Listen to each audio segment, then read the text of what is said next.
Abrimos el segundo bloque de 40 de Argentina en Democracia. Estamos hablando sobre el motín del 10 de febrero del 2005 en la penitenciaría de San Martín.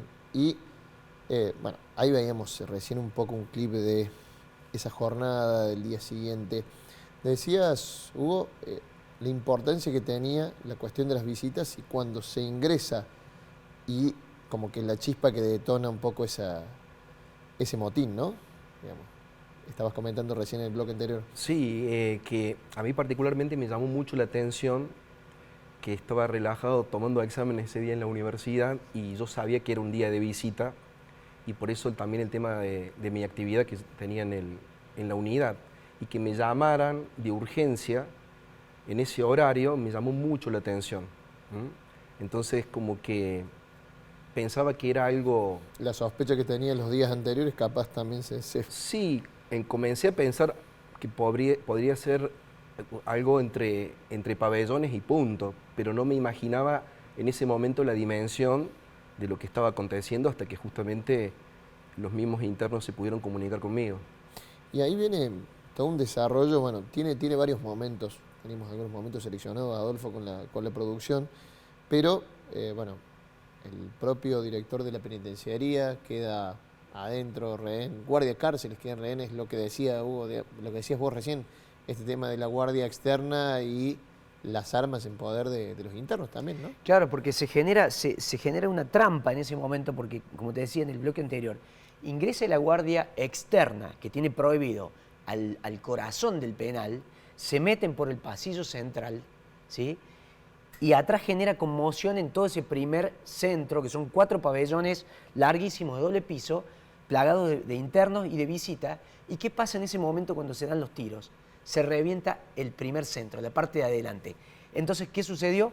Quedaron atrapados en el corazón del penal toda la guardia. Se revienta, para el que revienta significa que los presos empiezan a agarrar las rejas, las sacuden y las tumban. Y salen. Y se mezcla la verdura, como dicen los muchachos. Es el famoso se fundió la cárcel. Un interno me solía decir, cuando el preso se enoja, las rejas se vuelven papel. Y es así. Eso se pudo certificar en ese momento. Estalló primero uno de los pabellones, después el otro, son 4. Una vez que ese magma estalló en el primer centro, deja atrapado en el medio a todo este grupo de personal de seguridad que había actuado de una forma irresponsable, por lo menos en cuanto a las directivas. Y con poca preparación, según lo decía uno de los propios guardiacárceles. Con pocas municiones, ¿sí? Con un know-how muy limitado, sin ningún antecedente en ese tipo de episodios y en la tormenta perfecta. Eso es lo que sucede y que genera involuntariamente, porque es como se da el episodio, una enorme cantidad de rehenes de altísimo rango, porque era toda la guardia externa más el director del penal, más algunos directores de seguridad que estaban en esa ratonera en el medio del penal. Es algo, digamos, muy diferente lo que por ahí uno puede reconstruir qué va pasando adentro con las imágenes que estaban de afuera, digamos, esa primera, o esas que vemos, por ejemplo, en la terraza y que se ven hacia el frente de la cárcel, ¿no? Es que claro, lo que se ve obviamente es lo que está en las terrazas, desde afuera no se ve otra cosa, y eso sucedió cuando estalla el corazón del penal. Primero estalla la parte de adelante, después estalla el corazón del penal, el segundo centro donde se había generado el conflicto inicial.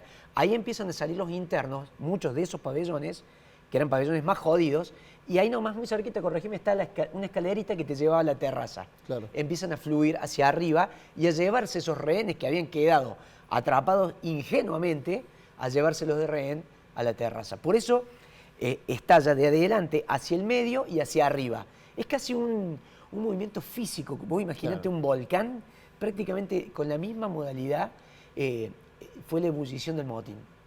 Mira, decías, estalla hacia arriba, uno de los momentos que las crónicas más reseñaron. Estamos apelando también a la memoria de los que estén mirando y que hayan visto los noticieros, que estuvieron atentos en aquel momento, de decir la liberación de uno de los guardiacárceles de Montenegro que se producía en la terraza, había sido llevado hacia la terraza y luego fue liberado. Mira, repasamos ese momento. Y los familiares aquí, que algunos dicen que lo tiren y otros que tengan cuidado. Están comenzando a bajarlo a este guardia cárcel que realmente se lo ve como camina abatido. Recordemos, este ha sido el guardia cárcel que más ha sufrido, al que más lo han torturado los reclusos. Vemos que lo dejan allí, en esa torre, solo camina y se sienta. Ha llegado aquí por fin, ha sido liberado, es ayudado por personal policial y lo vemos realmente como camina, está abatido este guardia cárcel que fue tomado por rehén por los reclusos. Finalmente ha sido liberado. ¿Se acuerdan de ese momento? Yo creo que fue el momento que más tensión se vio, lo vimos, lo que lo estábamos viendo por televisión, y creo que en todo el país y en algunos otros países del mundo se veía, porque daba la sensación de que lo tiraban. Era una situación de congoja y de inminencia de un episodio que iba a ser espantoso, dramático. Yo después entrevisté a varios de esos muchachos que estaban alrededor de Montenegro, preguntándoles, loco, ¿qué estaban haciendo ustedes? ¿Qué les pasaba? Y ese último que se lo ve que lo acompaña, es un tipo que era un líder, un cabecilla adentro, que se ofreció y por medio de la mediación para ir a buscarlo y entregarlo. El tipo había perdido mucha sangre por los golpes, por los tajos que tenía en la cabeza, y lo acompañaron hacia una torreta y ahí logró bajar. La sensación que uno tiene cuando ve esto es decir, este es el tipo que peor la pasó en el motín. Claro, como decía nuestra compañera ahí, que reseñaba desde afuera. Tiene toda la lógica desde afuera, que es lo que estamos viendo. No se acerca ni remotamente a lo que padecieron otros rehenes, como Loyola, como Di Pauli, adentro de la cárcel, que vivieron torturas, que vivieron vejaciones, que vivieron cosas muy jodidas durante un tiempo mucho más largo, y que realmente estuvieron cerca de perder su vida, sin minimizar lo que pasó al pobre Montenegro, ¿no? Totalmente. Pero eso que se vio no fue lo más grave que pasó. Hugo, ¿cómo recuerdas ese momento? Yo en ese momento estaba justamente, no había visto las noticias. Todavía estabas viendo las noticias. Estaba en contacto, claro. Ni siquiera estaba sabiendo lo que pasaba, porque estaba tomando exámenes. Claro. Cuando todo esto estaba pasando. Cuando apenas yo me entero, dejo de tomar examen en la universidad, y ahí es cuando yo llego momentos después que había acontecido lo del camión. Justamente, otro momento fuerte, mirá. La salida de un camión que hacen los presos con un escudo humano, uno de los guardiacárceles. Abreu es el nombre del guardiacárcel, ¿no? Sí. Que iba en el camión. Exactamente. Mirá, vamos a repasar un canal colega, Canal 8, que fue el que tuvo esa imagen en vivo. Una colega, Karina Valori, fue la que cronicó ese momento con, bueno, la sorpresa de ese momento en donde el camión salía de la penitenciaría de San Martín. Mirá, lo vemos.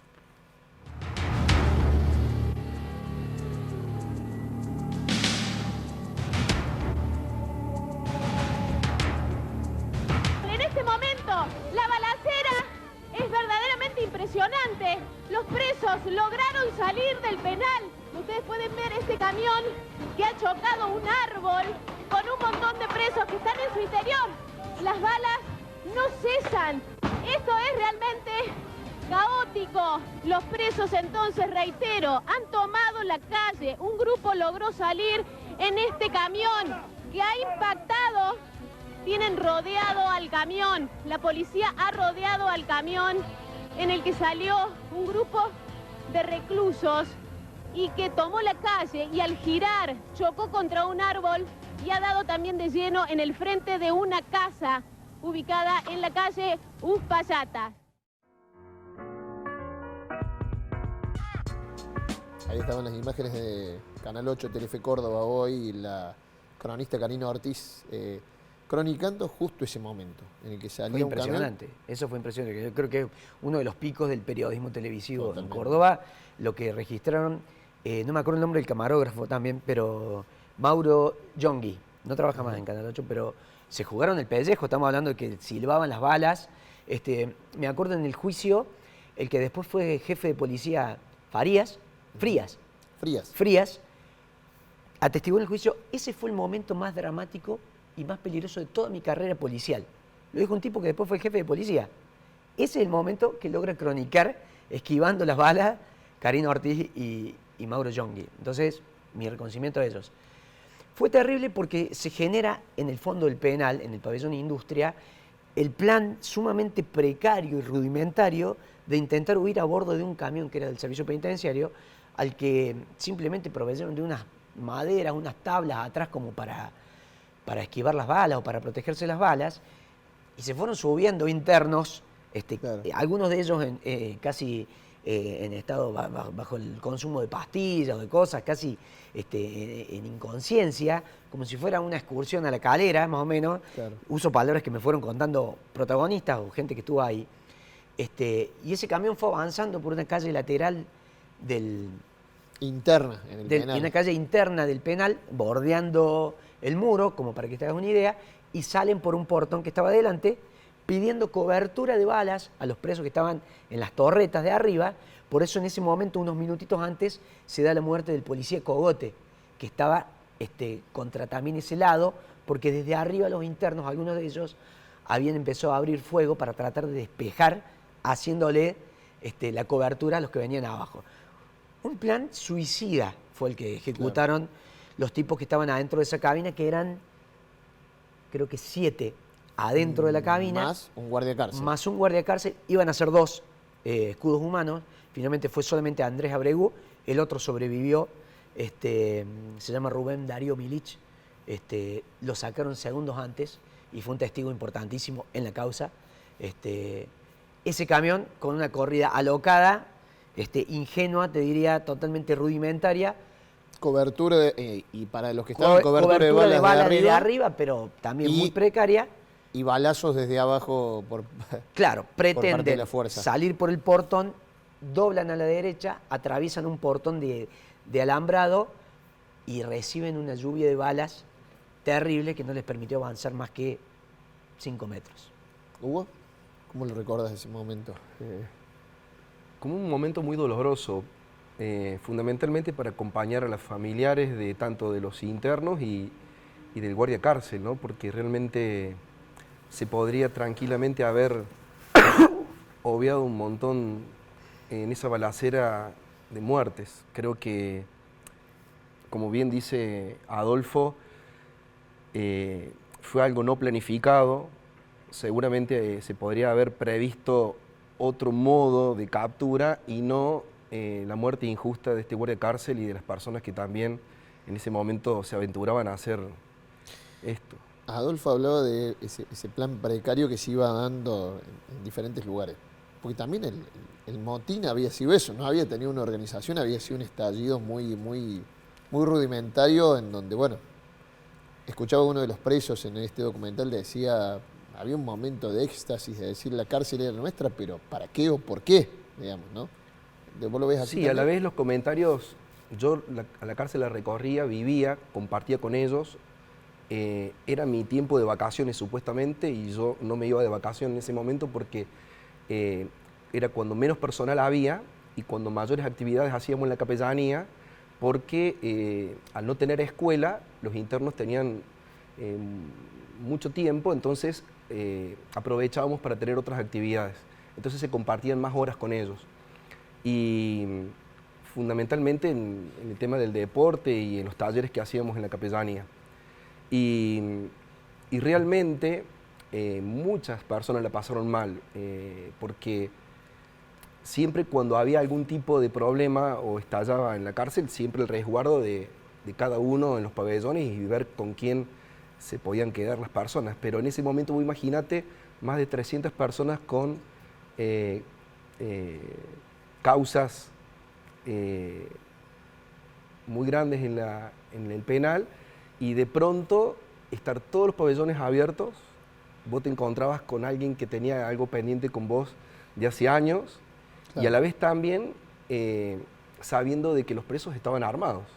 Entonces comenzó a reinar el caos y la inseguridad y a no saber a dónde me puedo quedar porque todo el lugar era inseguro y en cualquier momento podía entrar la policía. Entonces creo que en ese momento nadie se imaginó semejante caos, y menos teniendo de rehén al director de la cárcel y a un montón de autoridades que estaban en el medio del pabellón.